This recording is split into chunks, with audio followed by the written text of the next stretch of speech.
2026 നിയമസഭാ തെരഞ്ഞെടുപ്പുമായി ബന്ധപ്പെട്ട പ്രീപോൾ സർവേ ആണ് ഇപ്പോൾ പുറത്തു വന്നിരിക്കുന്നത്. മെഗാ പ്രീപോൾ സർവേ, അതായത് ലോക് പോൾ റിസൾട്ട് ഫോർ കേരള 2026 നിയമസഭാ തെരഞ്ഞെടുപ്പുമായി ബന്ധപ്പെട്ട ലോക് പോൾ നടത്തിയ സർവേയുടെ വിശദാംശങ്ങളാണ് നമ്മൾ പങ്കുവെക്കുന്നത്.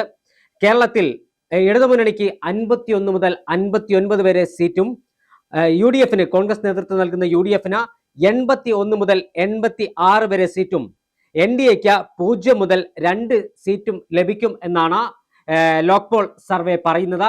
അതായത് കേരളത്തിൽ ഭരണമാറ്റം ഉണ്ടാകുമെന്നും 10 വർഷമായി കേരളം ഭരിച്ചുകൊണ്ടിരിക്കുന്ന ഇടതുമുന്നണിക്കും CPM-നും ഇത്തവണ കേരളത്തിൽ ഭരണം നഷ്ടപ്പെടുമെന്നും കോൺഗ്രസ് നേതൃത്വം നൽകുന്ന ഐക്യ ജനാധിപത്യ മുന്നണി കേരളത്തിൽ അധികാരത്തിൽ വരുമെന്നുമാണ് ലോക് പോൾ സർവേയിൽ വ്യക്തമാക്കുന്നത്.